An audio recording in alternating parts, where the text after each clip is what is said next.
Baik, saya akan sampaikan daripada materi yang memang sangat terkait dengan pengalaman dari kakak-kakak kelas katakanlah angkatan 1 sampai dengan 3 berkaitan dengan konsep-konsep pertama disertasi yang ada menyangkut terhadap bagaimana dukungan akomodasi pariwisata dalam rangka memperlancar pembangunan pariwisataan di Bali. Bagaimana peran semacam biru-biru perjalanan dalam konteks pembangunan pariwisata di Bali. Kalau pada dimensi yang demikian itu, tentu kita akan melihat persoalannya yang sekarang, kalau kita perhatikan di RPS itu adalah menyangkut terhadap bagaimana kondisi-kondisi tatanan yang ada dalam konteks mendorong terhadap pembangunan. Sehingga kita akan mencoba melihat persoalan pokok yang kita ingin lihat adalah berkaitan dua hal, druid atau padruen, kemudian satu sisi usaha atau usaha. Nah, ini sebenarnya merupakan bentuk-bentuk kearifan lokal yang senantiasa mampu memperkuat dalam sektor pariwisata. Inilah sejatinya kalau kita cermati akan mampu menghasilkan uang, kemudian gambar ini menunjukkan gambar kesejahteraan masyarakat. Nah, dalam konteks ini nanti kita mencoba adat istiadat, seni budaya, tradisi, dan juga kearifan lokal ini akan merupakan intisari daripada persoalan pembangunan kepariwisataan di Bali. Nah, mungkin Bapak Ibu sekalian bisa dicermati melalui rencana studinya itu. Kalau kita lihat RPS di hukum adat dan kearifan lokal itu mencermati daripada persoalan drui, aset. Jadi drui kalau orang mengenal padruen, hak kekayaan, ya kekayaan yang dimiliki oleh suatu kelompok. Kalau dalam hal ini adalah mungkin masyarakat adat. Di satu sisi kita tahu usaha ini dalam upaya untuk mendukung dan mempertahankan terhadap komunitas masyarakat hukum adat kita. Kita tahu sekarang desa adat itu dengan unsur pokoknya yang ada di desa masing-masing, pura desa, pura pusat, pura dalam itu, kemudian kegiatan-kegiatan pengemban lainnya tidak semata-mata dari sisi parayangan, bagaimana memperdayakan keramunya, jadi pawongannya, dan juga bagaimana mengupayakan untuk memberikan sebuah kepastian terhadap pelemahan. Sehingga mungkin Bapak Ibu sekalian yang belum digarap, mungkin dilihat berkaitan dengan keberadaan tanah desa adat yang sekarang program PTSL-nya itu bisa memberikan kepastian hukum. Jadi pembuatan mungkin ada mahasiswa yang dari kerja di BPN itu bisa dianggap dikatakan penguatan kearifan lokal berupa druen disu, padruen melalui program PTSL di Bali. Itu judul yang barangkali bisa didorong di satu sisi dinamika yang terjadi di beberapa wilayah yang saya tahu katakanlah di Kabupaten Buleleng yang merupakan aset milik provinsi itu ada yang masih belum clear, ada yang masih belum tertuntaskan oleh karena kondisi-kondisi yang sedemikian itu. Inilah hakikatnya sebenarnya kita melihat persoalan ini sebagai bentuk ya di satu sisi drue, padruen, hak kekayaan, aset milik desa adat, tidak saja yang berupa material, tapi juga immaterial, apa itu nanti, dan ketentuan ini sekarang menjadi penguatan sebagaimana diatur di dalam Undang-Undang Nomor 15 Tahun 2023 tentang Provinsi Bali. Kita akan coba nanti untuk bedah, kita lihat, sehingga sebagai bahan diskusi dalam konteks melihat persoalan ini yang menjadi update, menjadi hal yang terkini gitu ya. Kira-kira seperti itu menjadi penting. Ya, ini. Nah, sekali lagi Bapak Ibu sekalian, kita tentu akan menguak suatu persoalan berangkat daripada dasar pengaturan. Nah, dasar pengaturannya itu kita lihat pasal 18, ya sekali lagi cermati, saya masih ingat betulan disertasi saya menulis tentang sengketa antar desa adat di Bali itu ya.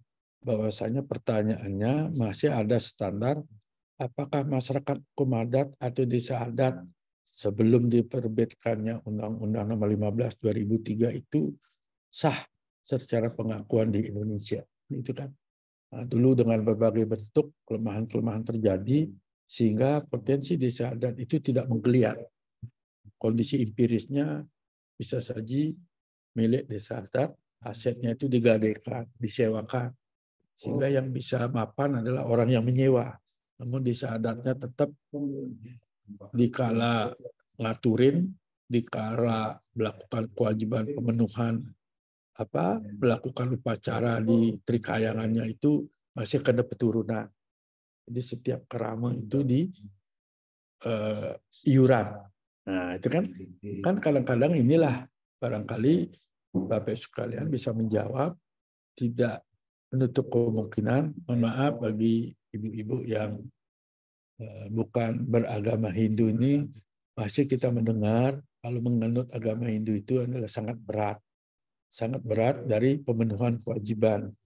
Apalagi ibu-ibu merasa berat, ada sebuah rangkaian upacara yang berhimpitan gitu ya, sehingga dari sisi waktu, dari sisi biaya, dari sisi apa itu, sehingga dulu sempat menjadi sebuah kajian oleh PHDI karena menganggap orang beralih agama didasarkan oleh beratnya menganut agama ibu dengan kewajiban-kewajiban yang ada. Karena di Bali persoalan agama seringkali tidak tipis ya. Jadi beda tipis dengan adat, budaya dan agama dan budaya. Seringkali beda tipis. Sehingga sebenarnya kalau didalami oleh sebuah pemahaman dan pengertian agama, saya pikir agama ini karena sebagai sebuah keyakinan, apapun dilakukan itu dengan tulus ikhlas. Tetapi budaya itu biasanya dikondisikan oleh beberapa faktor. Faktor internal, ya faktor eksternal. Faktor internalnya itu merasa gengsi kalau kita maturan, bersembahyang, tidak ada buah dari luar negeri, misalnya kan. Nah, ini persoalan. Sekarang sudah mulai dikembalikan namanya Gumi Banten itu kan. Nah, kemudian yang kedua, esensi hak asasi manusia. Nah, tentu masyarakat komandan apapun dalam kehidupannya dia Undang-Undang 39 tahun 99 telah menjamin. Kemudian yang kedua, Undang-Undang Nomor 1 2013, mohon maaf, di 2013 berkaitan dengan lembaga keuangan mikro. Jadi ini merupakan pengaturan daripada keberadaan Labde Pencengkeraman Desa yang dulu itu adalah LPD. Sebagaimana kita ketahui, LPD itu kan dengan label perkreditan itu apa bedanya dengan undang-undang perbankan? Nah, muncullah kasus-kasus yang sekarang seperti ini. Ya mungkin Bapak sekalian sudah mencermati kan terhadap keberadaan LPD yang rentan kadang-kadang dikriminalkan, kemudian juga sumber daya manusianya, oknumnya, dan sebagainya. Itu kan. Kemudian kita melihat juga Undang-Undang Nomor 23 tahun 2004 tentang pemerintahan daerah. Itu berkaitan dengan juga kita melihat apa yang menjadi otoritas pemerintah. Misalnya kalau itu menyangkut terhadap hal-hal yang ada di wilayah kabupaten atau peranata lainnya, sering terjadi dulu kan pertanyaan desa adat sekarang perannya gubernur baru itu dikatakan terlalu jauh melakukan intervensi. Padahal desa adat itu memiliki otonomi. Sehingga dalam konteks ini Undang-Undang Nomor 23 itu ada yang namanya berkaitan dengan pendelegasian konkuren. Ya. Jadi apa otoritas yang bisa dilakukan. Dalam dimensi saat ini, kita melihat dari aspek regulasi itu dalam konteks binwas, pembinaan dan pengawasan. Itu yang terjadi. Kemudian yang terbaru ini, Undang-Undang Nomor 15 tahun 2003 tentang provinsi. mahasiswa sekalian, kalau sekarang kita mau mengembangkan halaman tulisan disertasi, saya pikir ini perlu diikuti ya. Misalnya menyangkut terhadap 33 peradaban ya, tonggak peradaban Bali era baru. Jadi Bapak Ibu sekalian melihat dari sisi mananya, dari sisi lingkungannya, dari sisi kelembagaannya, di lingkungan berkaitan dengan kalau dihubungkan dengan pariwisata itu misalnya apakah orang dengan leluasa mencaplok hal-hal yang dapat mendegradasi lingkungan, mitigasi lingkungan. Oleh sebab itu baru kita kemarin itu menekankan mahasiswa nanti diharapkan disertasinya itu paling tidak menyinggung pada persoalan aspek pariwisata. Kenapa? Visi daripada prodi S3 itu kan pengembangan hukum bisnis kepariwisataan. Hukum dalam konteks kebijakan, kemudian bisnis dalam konteks bisa melakukan usaha yang di dalamnya menyangkut terhadap perikatan, perjanjian, apapun debaknya ya, hukum bisnis kepariwisataan berkaitan dengan tempat orang untuk mencari destinasi, tujuan orang berwisata. Di dalam pariwisata itu juga kan memerlukan adanya kenyamanan, keamanan, lingkungan, kelembagaannya, termasuk juga misalnya metode-metode dalam rangka tata kelola pariwisata. Apakah misalnya pelibatan masyarakat di dalamnya, lain sebagainya. Ini bisa dikaji, ya. Nah, kemudian kalau kita perhatikan Permendagri nomor 120 ini kan revisi daripada Permendagri nomor 80 tahun 2015 tentang produk hukum daerah. Kemudian juga kita melihat Permen Agama nomor 56 tentang ketentuan pendidikan Kemendikbud.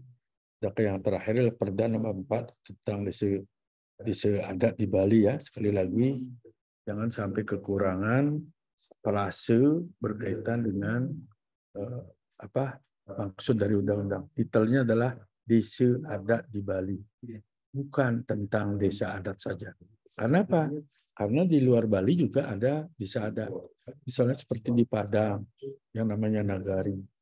Kemudian di Aceh, kemudian di Kalimantan. Itu ada istilah-istilahnya. Dayak, Kaya, dan lain sebagainya. Sehingga perdanya ini sekarang yang diperkuat, ini sebenarnya sekarang sebagai loncatan. Jadi sebenarnya anaknya dulu lahir, tapi ibunya belum ada. Sekarang ibunya sudah ada. Kan yang namanya undang-undang nih. Nomor 15 tahun 2023 tentang Provinsi Bali. Silakan Bapak-Bapak cermati pasal 3, pasal 4. Di sana penguatan daripada karakteristik Provinsi Bali. Ya? Nah, ini penting. Nah, Bapak-Ibu sekalian, kalau kita cermati, apa yang dimaksud dengan DRUI?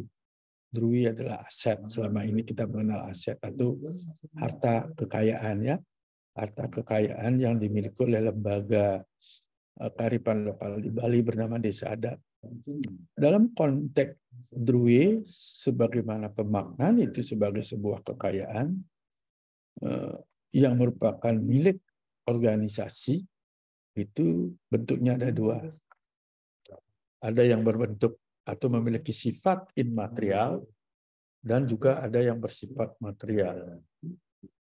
Sifat yang immaterial berupa, nah ini kalau kita berbicara masalah kepercayaan, kan kita tidak bisa mengkonkretkannya, terlalu abstrak ya.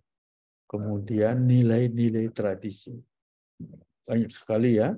Kemudian berkaitan dengan seni budaya yang Bali itu tentu tidak akan sulit untuk bisa menunjukkan, bahkan masing-masing daerah saja.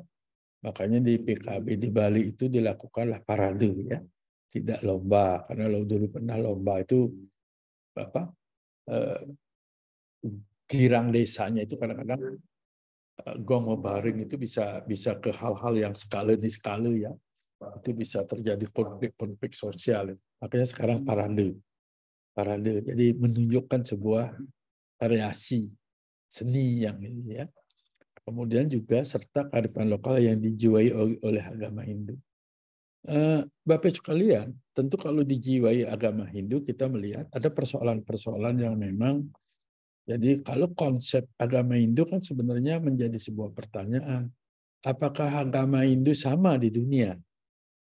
Ya tentu kan kalau namanya kepercayaan tidak sama. Rekan kita mohon maaf ya, ini tidak dimaksudkan untuk intervensi, misalnya teman rekan di Muslim ya, tanggal 28 Idul Adha bagi kaum Muhammadiyah, yang lainnya misalnya 29. Pemikiran-pemikiran yang barangkali berdasarkan kalau di Bali itu Pancedresti, jadi itu bisa saja tulisan sastra destri kan itu ada sebuah semacam lontar-lontar yang menunjukkan tentang itu.